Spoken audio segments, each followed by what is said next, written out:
Jack Reacher just made the deadliest mistake of his career, and if you blinked during the middle of episode 5, you missed the exact moment the entire operation fell apart. We are not just talking about another standard warehouse shootout or Reacher throwing a man through a glass window.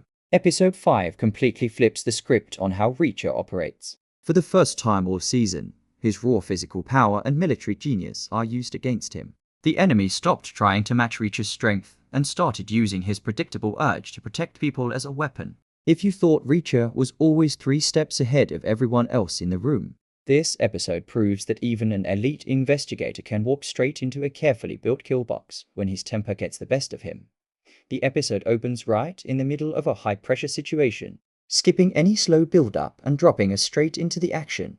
Reacher and his team are setting up a covered watch point outside the industrial facility, but the atmosphere feels completely different from earlier episodes. Usually, Reacher dominates every space he walks into. He controls the room, he dictates the terms, and he relies on quiet observation until it is time to strike. Here, the tone is tense and cramped. The camera stays tight on their faces, using close shots inside a darkened van to make the audience feel the claustrophobia of waiting for a target. Reacher is laying out the tactical breakdown for the team, but notice how the script handles his logic. He is relying on standard military protocol, assuming the rogue mercenaries will follow standard perimeter security patterns. That assumption is where everything begins to crack. Neatly catches a tiny detail on the night vision feed, pointing out that the guards outside are not standing watch like paid mercenaries. They are standing like bait. Reacher acknowledges the risk, but his drive to end this threat overrides his usual caution. He decides to split the team, sending the secondary unit around to cut off the back exit while he takes the front entrance alone. This moment is crucial because it highlights Reacher's primary character flaw. He trusts his own physical capability so much that he believes he can react to any surprise attack in real time. He steps out into the rain, the heavy bass of the soundtrack mimicking a heartbeat, and the trap is set in motion before he even reaches the front door. As Reacher crosses the open parking lot. The visual storytelling relies heavily on silence and spatial awareness. There is no heavy background music here, only the sound of heavy rain falling on metal roofs and the crunch of gravel under giant boots. This quiet approach makes every single sound feel dangerous. Reacher reaches the side door, using a silent entry technique that shows of his years of specialized military training. But the moment he steps across the threshold, the physical environment changes completely. The facility is not an active warehouse. It is a hollow shell designed specifically to limit his movement. High industrial shelving units create narrow hallways that block his sightlines and force him into tight spaces where his massive size becomes a disadvantage rather than an asset. He spots the target vehicle in the center of the room, but the driver's seat is empty. The engine is still warm, which means the heavy response team knew exactly when Reacher entered the perimeter. Suddenly, the overhead floodlights slam on, blinding Reacher for a brief second. A flashbang grenade drops from the upper catwalk, detonating right at his feet. The audio shifts immediately to a high-pitched ringing noise, putting the viewer directly inside Reacher's disoriented perspective. Multiple armed operatives emerge from behind the steel pillars, moving with precise military discipline. They do not close the distance to fight him hand to hand because they know better. They keep their distance and fire high-caliber suppression rounds, forcing Reacher to take cover behind a heavy steel container. He is completely pinned down, isolated from Neagley and the rest of his crew. And for the first time in the entire series, Reacher has zero visual control over his surroundings.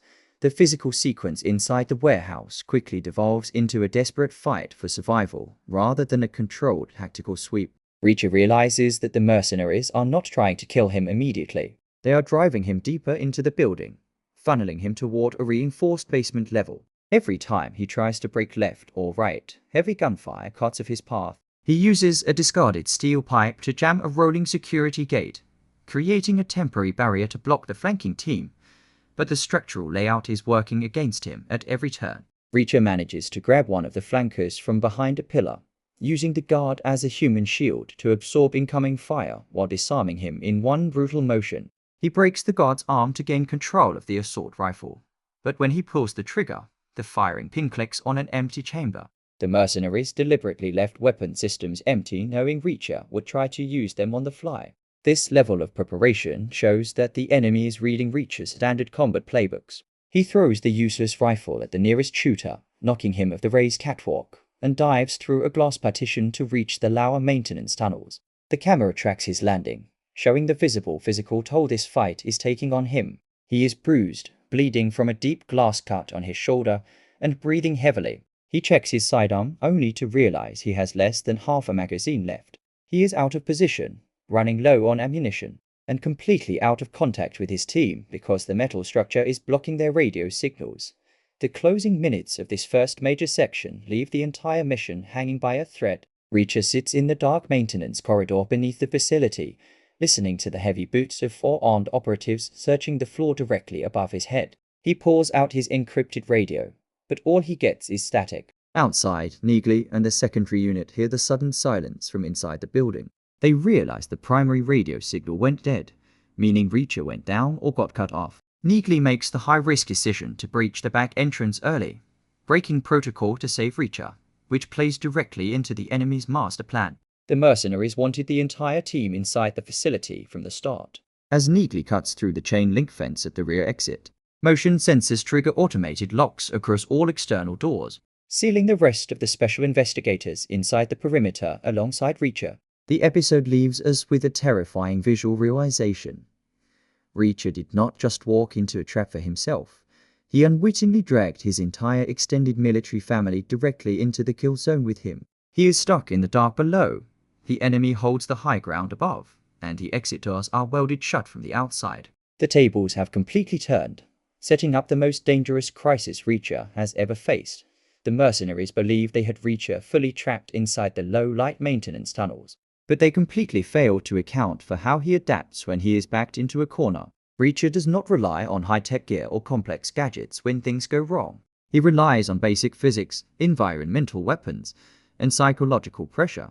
Sitting in complete darkness beneath the warehouse floor, Reacher takes 10 seconds to calm his breathing, control his heart rate, and analyze the structural layout of the facility. He remembers the blueprint layout of the industrial park from his PI mission briefing. The maintenance corridor he is sitting in runs directly parallel to the heavy electrical grid that powers the entire sector. Instead of trying to sneak back up the stairs into open gunfire, Reacher decides to force the fight into complete pitch-black darkness where numbers mean nothing and close-quarters instinct is everything. He uses a heavy iron spanner from a wall rack to shatter the main junction breaker box, instantly cutting all floodlights and backup generators across the entire complex. The sudden drop into absolute pitch darkness causes immediate panic among the searching mercenaries, whose heavy night vision gear takes critical seconds to auto-adjust to the total blackout. Reacher moves through the dark like a ghost, completely flipping the predator versus prey dynamic within seconds of the lights going out.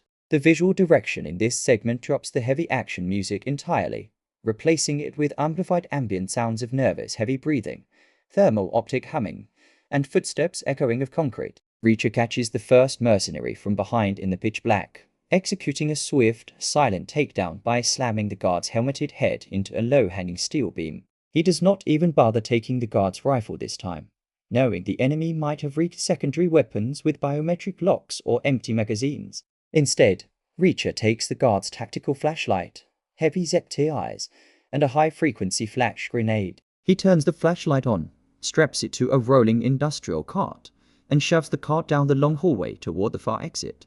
The remaining 3 guards on the lower floor immediately open fire on the moving light source, wasting their automatic rounds and giving away their exact positions in the narrow corridor. Reacher uses the noise of their own gunfire to flank them from the side maintenance alcove, closing the distance before they even realize the flashlight was a decoy.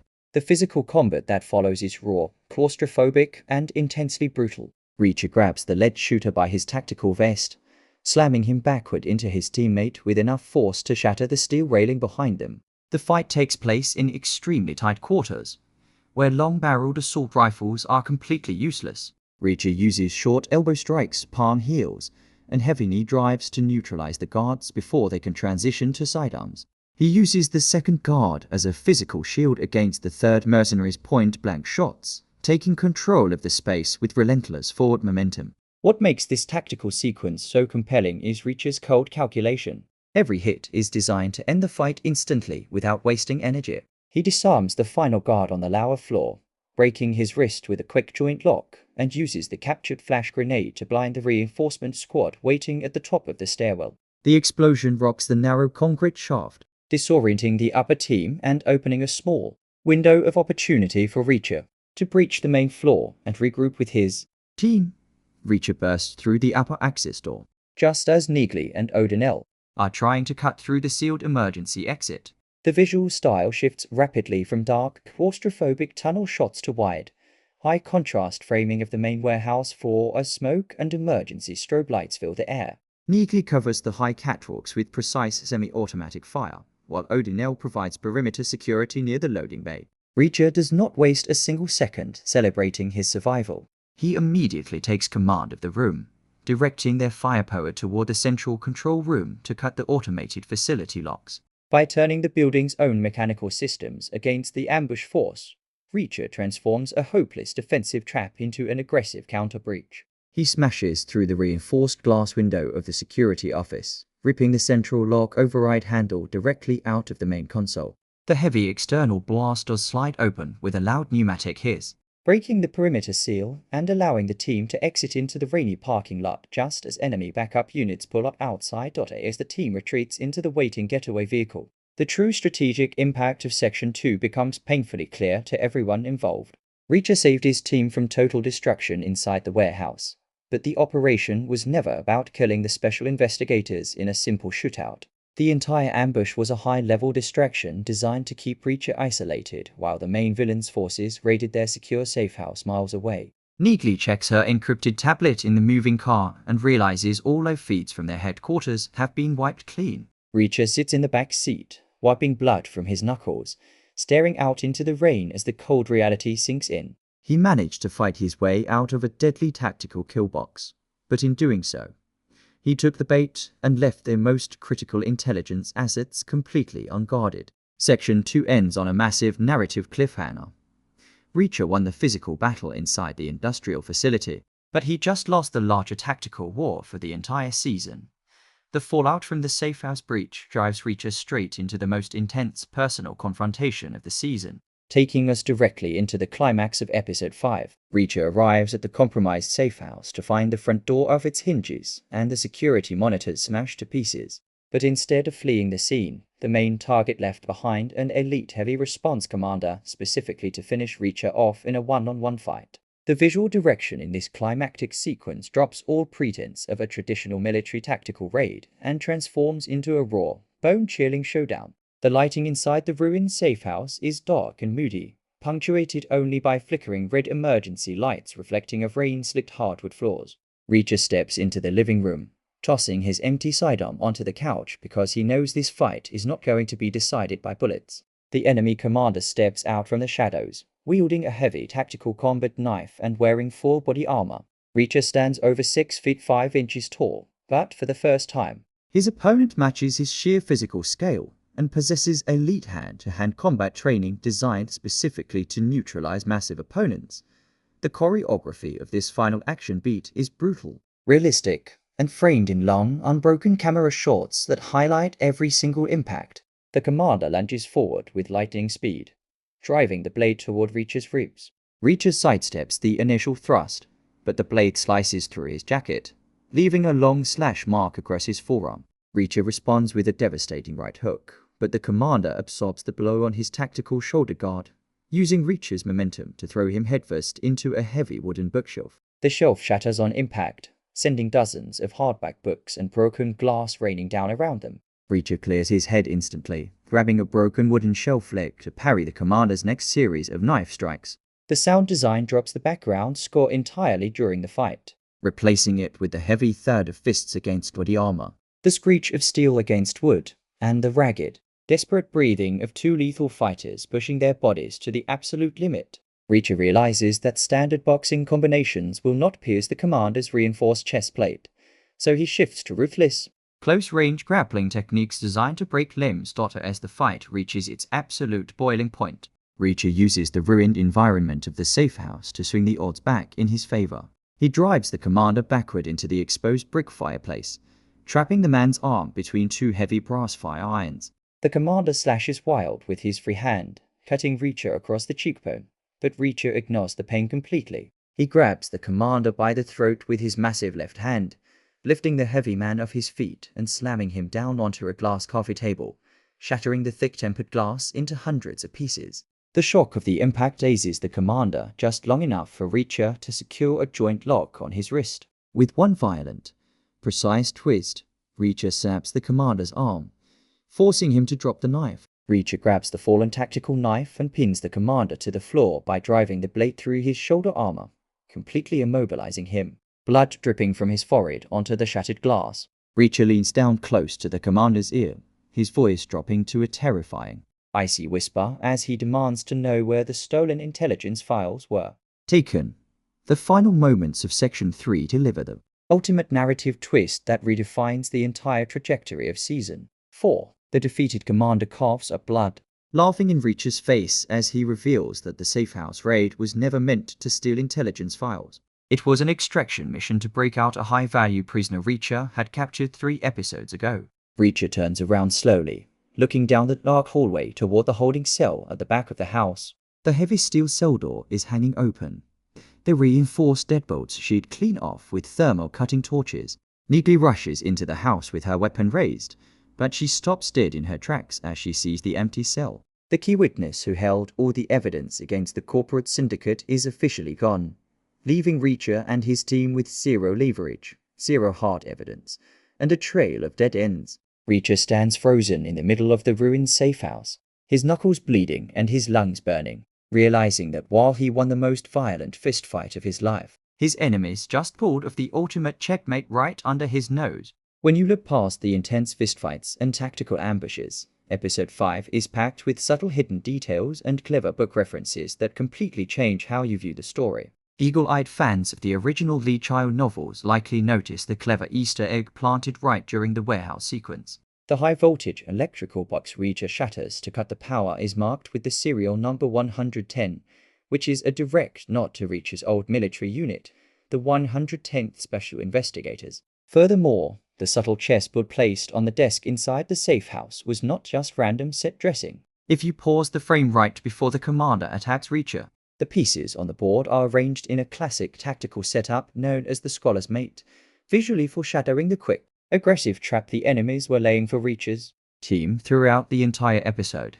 The adaptational differences between this episode and the source material show a brilliant shift in how television storytelling handles Reacher's character growth. In the original book series, Reacher almost never gets outsmarted in a purely tactical setting, acting as an unstoppable force who foresees every enemy move well in advance. However, the showrunner made a deliberate creative choice in Episode 5 to make the villain force far more competent and organized. By having the mercenaries successfully trick Reacher into walking into a kill box, the show creates a level of genuine vulnerability that keeps television audiences on the edge of their seats. In the book, Reacher clears the facility entirely on his own without sustained injury, whereas the show forces him to rely heavily on Neagley and O'Donnell to breach the exterior locks. This change reinforces the central theme of Season 4, which emphasizes that even a solitary drifter like Jack Reacher needs his military family when facing a modern corporate syndicate. Another critical hidden detail involves the specific combat knife used by the Heavy Response Commander during the climactic Safehouse fight. The weapon is a specialized military-grade combat knife featuring a non-reflective matte black finish, which is the exact same tactical gear used by the rogue defense contractor introduced earlier in the season. This subtle visual connection proves that the mercenaries attacking Reacher are not just random local thugs hired for muscle, but high-level former special operations personnel backed by massive corporate funding. Additionally, pay close attention to the radio static right before the signal goes dead in the tunnel. If you listen closely under the main audio track, you can hear a distinct 3-tone encrypted chirp, signaling that the enemy team was actively jamming local cell towers and military frequencies before Reacher even set foot inside the perimeter. These combined hidden details and book changes set up a massive ripple effect for the remainder of the season. By losing his primary witness and realizing his enemies are operating with military-grade intelligence, Reacher is forced to abandon his calculated defensive strategy going into Episode 6. The episode ends on a powerful visual metaphor as Reacher walks out of the ruined Safehouse into the pouring rain, dropping his broken radio into the mud. He is no longer playing by standard investigative rules or trying to gather evidence for a legal case. The subtle clues scattered across episode 5 clearly indicate that Reacher is about to go completely off the grid, shifting the narrative from a complex detective thriller into a relentless, unhinged revenge mission where no one on either side of the law is safe.